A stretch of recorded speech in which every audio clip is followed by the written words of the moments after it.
Quinta-feira, dia 14 de agosto de 2025, sejam todos muito bem-vindos a mais um vídeo do canal Terra Brasilis News. Sejam bem-vindos, meus amigos, né? Olha só, tem muita coisa acontecendo e informações aí sobre a última defesa feita pelos advogados de Jair Bolsonaro, uma declaração de Donald Trump que saiu agora à tarde pesada. Mas eu quero começar tentando fazer vocês darem risada. Vamos rir um pouquinho todos juntos. Por quê? Saiu a notícia na CNN que o Brasil descarta cancelar visto de autoridades americanas. Ai, meu Deus do céu. Isso é digno de uma zorra total. Nem sei se existe essa porcaria ainda, mas só lá mesmo para se dar uma notícia dessa e fazer todo mundo rir. Cancelar vistos de autoridades americanas por qual motivo?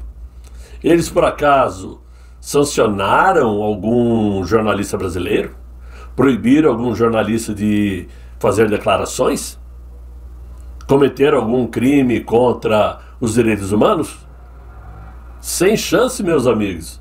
Até porque, para se cancelar um visto de uma autoridade americana, é necessário uma coisa que o Inácio não tem: peito. Não tem peito para isto. Duvide o dó. Mas eu tinha que falar, não podia passar batido. Porque o que importa mesmo é que o presidente americano Donald Trump afirmou hoje, depois do almoço, que o Brasil tenta fazer uma execução política contra Jair Bolsonaro. E ele criticou a relação comercial entre o Brasil e os Estados Unidos. Ele disse: "Eu sou muito bom com pessoas. E ele, Jair Bolsonaro, é um homem honesto. E acredito que estão fazendo com ele uma execução política. E isto é terrível", disse Trump a repórteres que estavam lá na porta da Casa Branca.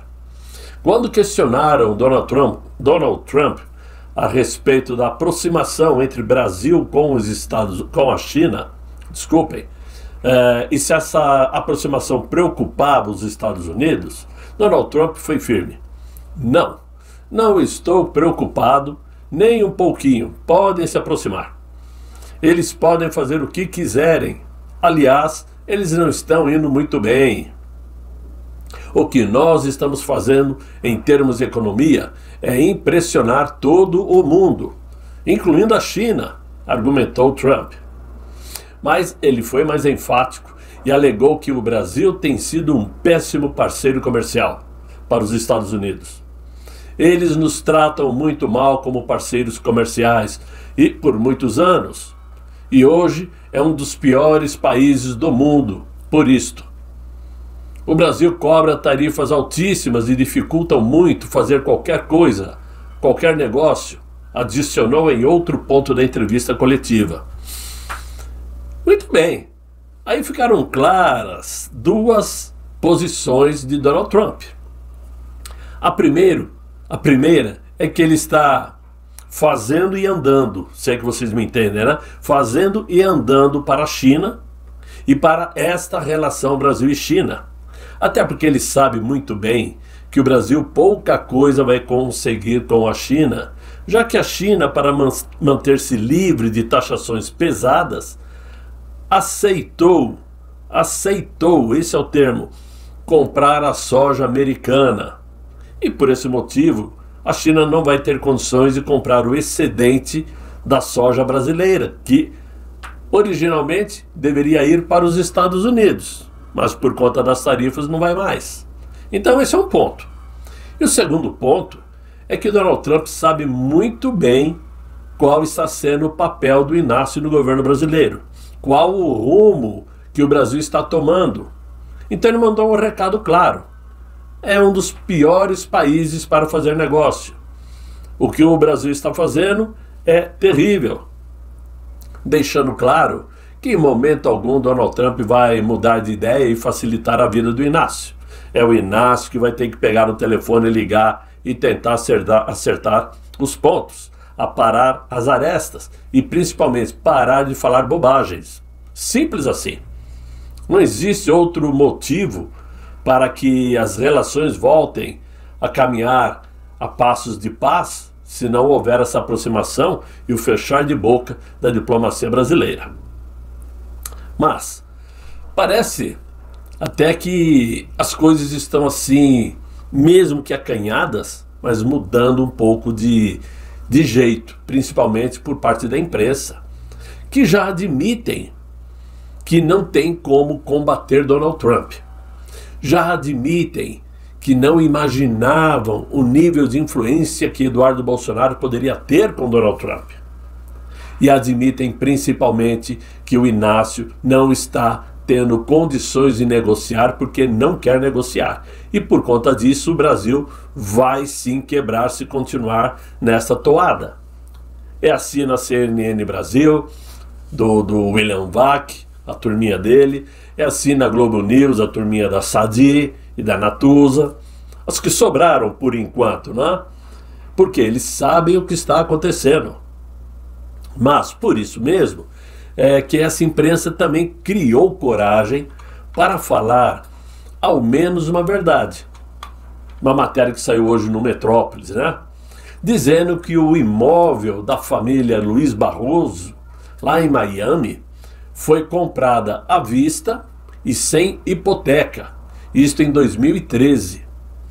A propriedade fica na ilha de Key Biscayne, um lugar aprazível, né? Tive o prazer de conhecer como turista, babando nessa saliva de desejos, mas quem sou eu? Quem sou eu? Não. Quem somos nós, a maioria da população brasileira, de ter essa oportunidade que Barroso teve? Então, é um apartamento num condomínio fechado na ilha de Key Biscayne, em Miami, avaliada em 4 milhões e 100 mil dólares, o equivalente a mais ou menos 22 milhões na cotação atual de reais. E a informação consta em documento público no condado de Miami-Dade. Desculpem. O imóvel está registrado em nome de uma empresa offshore, claro, chamada Telub Florida LLC. O nome da firma é formada pelas iniciais da família de Barroso, mulher e 2 filhos. Muito bem. Só a taxa de condomínio desse imóvel é de 2.827 dólares, quase 15.300 reais. Já os impostos anuais, o equivalente ao IPTU, é mais de 50 mil dólares, ou 270 mil reais, né?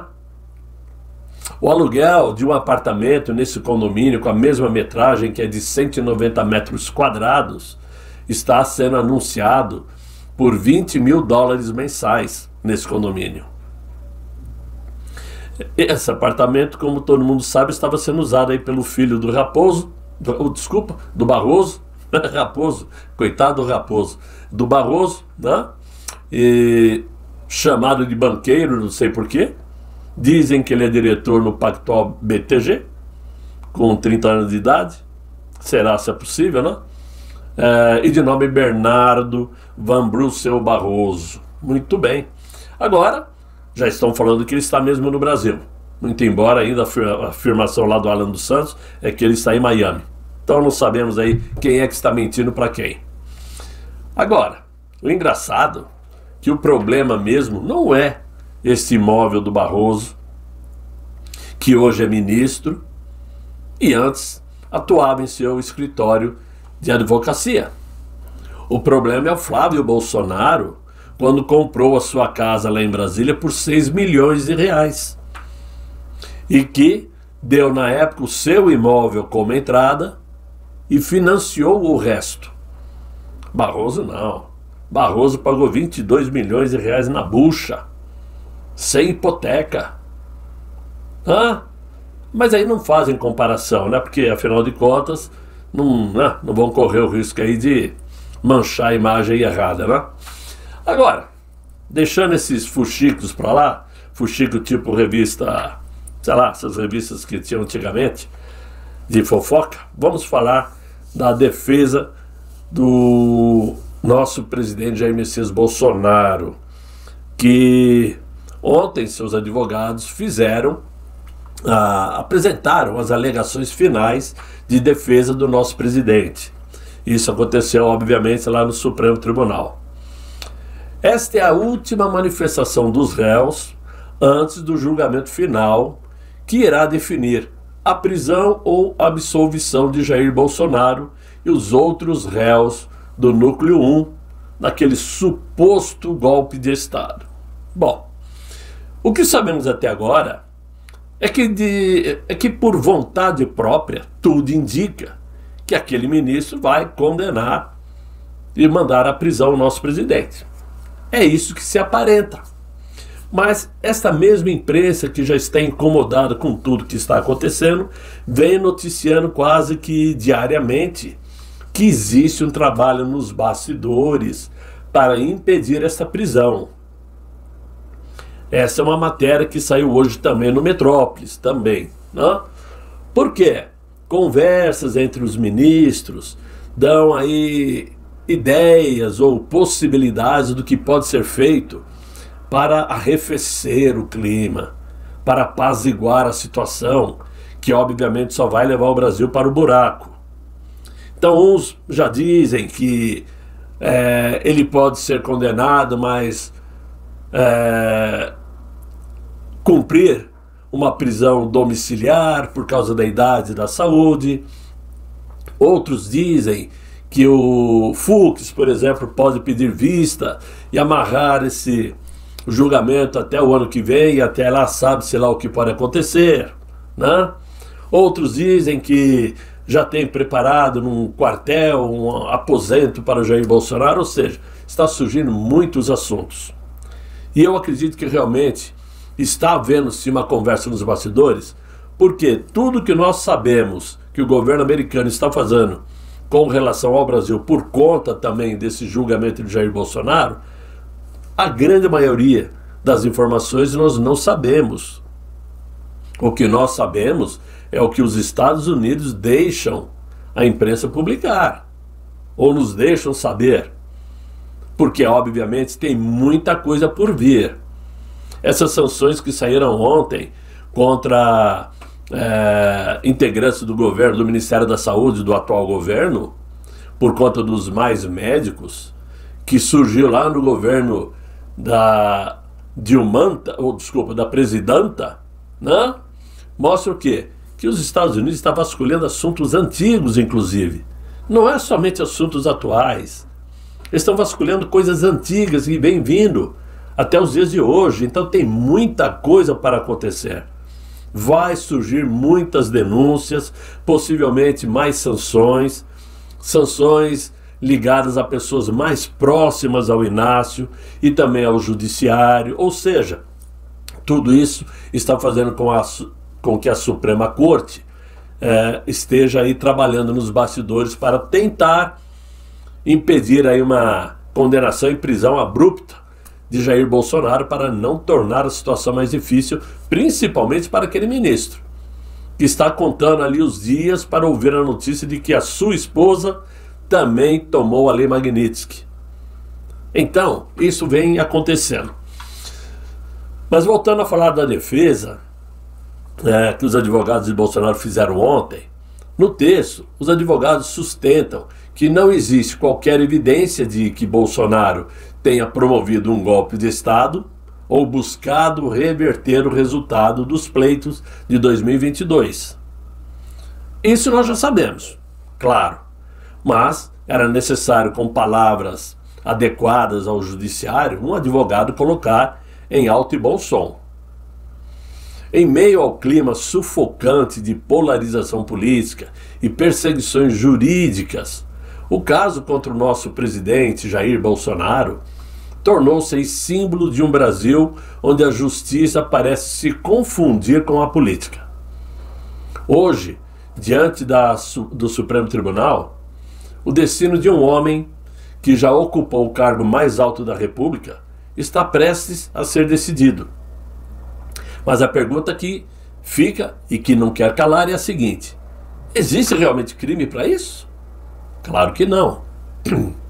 Mas ao longo de mais de 3 anos de vida pública, de 30 anos, desculpas, de vida pública, Seja como vereador, deputado ou presidente, Jair Bolsonaro jamais foi condenado ou investigado por corrupção, que é o crime mais comum no meio político brasileiro. É habitual, para não dizer diário. Ontem mesmo encontraram mais de 14 milhões aí com o prefeito de São Bernardo. São Bernardo é o núcleo político do Inácio. Mas é outro assunto. Mas nunca encontraram nada a respeito de corrupção contra Jair Bolsonaro. Um único escândalo de desvio aí de verba ou enriquecimento ilícito que possa ou que poderia manchar a imagem dele. Mesmo seus adversários mais ferrenhos reconhecem que, diferentemente de tantos outros políticos que ostentam fortunas inexplicáveis, Jair Bolsonaro vive de forma compatível com o que sempre declarou. Ele tem uma vida simples, se levarmos em consideração o cargo que ocupou de presidente da República. Essa postura rara no cenário político brasileiro colocou Jair Bolsonaro como um contraponto a décadas de governos mergulhados em esquemas bilionários de corrupção, o que ajudou a construir sua imagem de homem honesto e próximo do povo. A acusação de que ele teria tentado dar um golpe de Estado beira o absurdo quando confrontada com os fatos. Não há ordens escritas, não há planejamento estratégico, não há movimentação militar, não há nada que aproxime de uma tentativa real de tomada de poder. O próprio presidente, o Inácio, em uma entrevista à TV Bandeirantes há 2 dias atrás, reconheceu que recebeu de Bolsonaro uma transição política de governo muito pacífica, melhor que a transição que ele recebeu do governo de FHC na primeira vez que chegou ao Palácio do Planalto. E claro, essa declaração dizendo que a transição com Bolsonaro foi super pacífica desmonta por completo a ideia de que Jair Bolsonaro estivesse preparando um ataque à democracia. Como pode um homem acusado de conspiração contra o Estado entregar as chaves do Planalto antes do próximo presidente assumir o governo? Isso não tem sentido. E ainda entregar de forma ordeira e respeitosa. No caso de Jair Bolsonaro, o que se vê é um processo judicial transformado em palco político, onde decisões e acusações parecem atender mais a agendas ideológicas do que o rigor da lei. Claro, quando se pune alguém sem provas, principalmente prova concreta, né, não se está defendendo a democracia, mas sim minando. Ainda mais se essas acusações estão baseadas em uma delação para lá de suspeita do Mauro Cid, que já mudou a versão diversas vezes. A justiça exige para proteger o inocente e punir o culpado, mas quando esta ordem se inverte, quando os inocentes viram alvo e os culpados são blindados, abre-se um perigoso precedente contra qualquer cidadão, porque qualquer um pode ser destruído por narrativas e interpretações convenientes. Então, Bolsonaro não é apenas um político, ele é um movimento. Milhões de brasileiros de todas as regiões e classes sociais o veem como um líder que ousou a enfrentar o sistema, falando a língua do povo e defendendo pautas ignoradas por décadas. O carisma de Bolsonaro e a conexão que ele tem com a base do povo são tamanhos que, mesmo fora do poder, mostra que ele continua sendo a força política imbatível nas ruas. Punir Bolsonaro sem provas é punir também a vontade de milhões que se identificam com o seu projeto de país. É transformar o voto popular em algo descartável, como se a escolha soberana da maioria pudesse ser apagada por canetada judicial. Hoje a toga tem nas mãos não apenas a vida política de Jair Bolsonaro, mas também a credibilidade da própria justiça brasileira. E claro que eu cito Jair Bolsonaro por ter sido ele o ícone brasileiro político, né? Mas estamos falando de todo o núcleo 1, núcleo 2, 3 e 4. Além das pessoas que estão presas inocentemente, com penas de 14, 15, 16, 17 anos de idade. De idade não, de tempo, né? E pessoas de todas as idades, principalmente idosos. Então, se essa condenação vier sem uma base sólida, ficará registrado para sempre que no Brasil do século XXI a lei pode ser dobrada para eliminar adversários políticos. E é sobre isso que Donald Trump aponta o dedo. É por conta disso que Donald Trump está aplicando sanções, porque o atual governo, junto com o Supremo, está interferindo, sim, nos direitos humanos.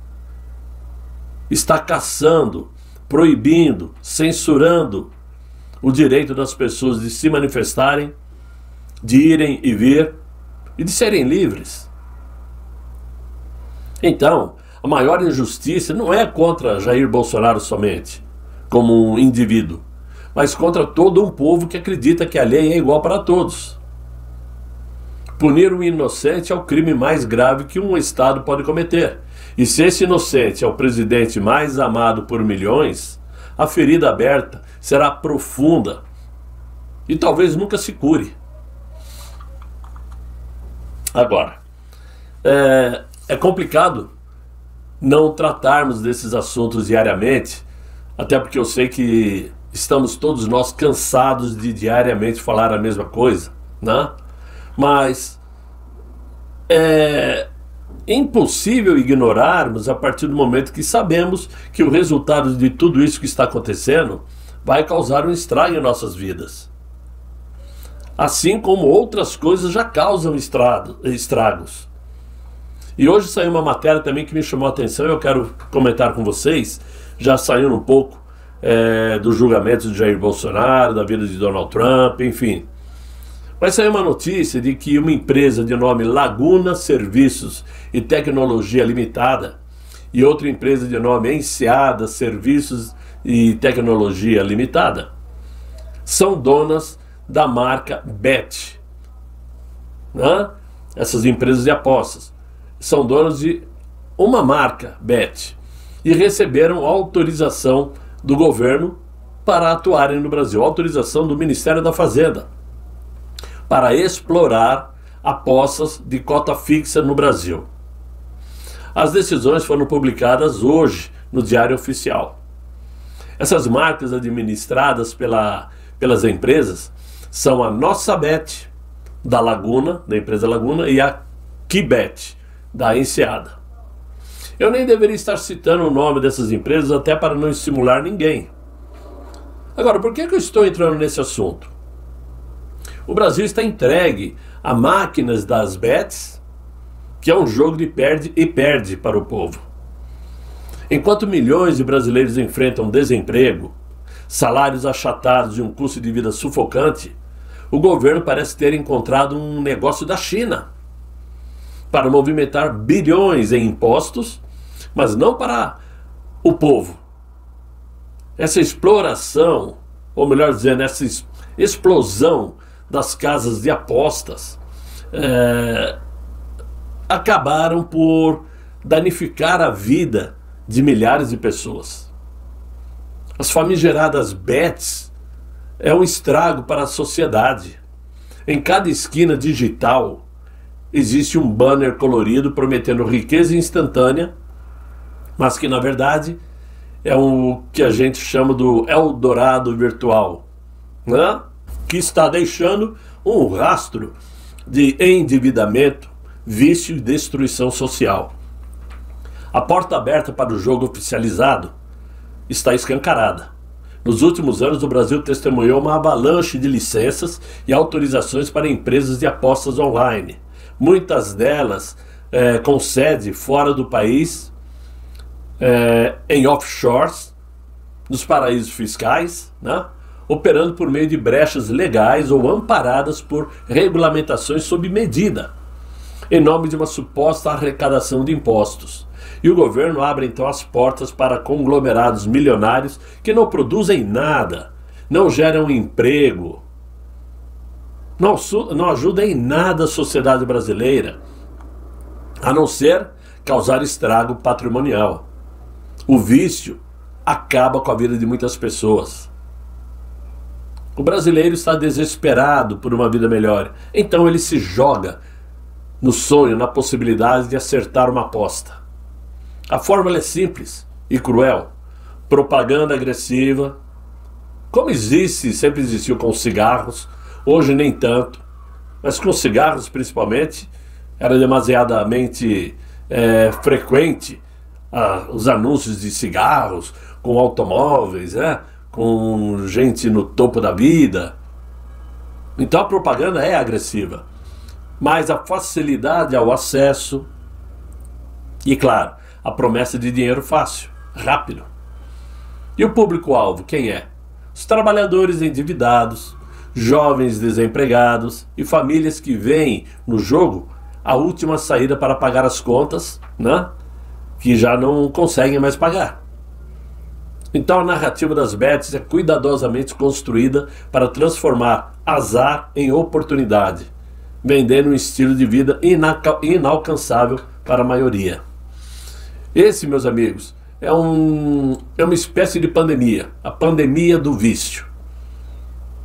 A pandemia da destruição social de qualquer sociedade que deixa de produzir para se lançar na sorte de ter lucro. E na grande maioria das vezes tenha prejuízo. E com essas e com outras existem famílias perdendo todo o salário de um mês em apostas. Mas é o tipo do assunto que, ao invés de ser freado, brecado pelo governo, é ao contrário, é estimulado pelo governo, que facilita a abertura de novas bets. Né? Podem ver em todo jogo de futebol as placas dos estádios, é só propaganda de bets. Então é um inferno que o brasileiro está vivendo, porque o vício mata. E quando não mata, arrasa a vida da pessoa e de seus familiares. Então o Brasil, infelizmente, está numa fase, eu diria, de degradação social, moral, política e econômica. Por isso virou alvo do mundo todo. O mundo inteiro está enxergando um Brasil esfacelado sob este governo do Inácio. Bem diferente da visão que o mundo tinha com o governo anterior, que era de prosperidade e avanço social. Então, é claro, por conta disso, obviamente, qualquer manifestação do presidente americano Donald Trump nos enche de esperança, né? Até gostamos de ouvir, porque o que nós queremos não é acabar com a vida da nossa pátria, é acabar com esse sistema que está levando o Brasil à falência. É isto. Então, meus amigos, até esse momento, que são exatamente 17 horas, é o que eu tinha para vocês de informação. E eu espero que vocês tenham gostado desse vídeo. Se gostaram, deixem os likes, não custa nada, né? Convidem os amigos para me acompanhar aqui no Terra Brasilis News. E eu espero encontrá-los amanhã com um novo vídeo, se Deus quiser. E Ele há de querer. Fiquem todos muito bem, fiquem com Deus. Tchau, tchau.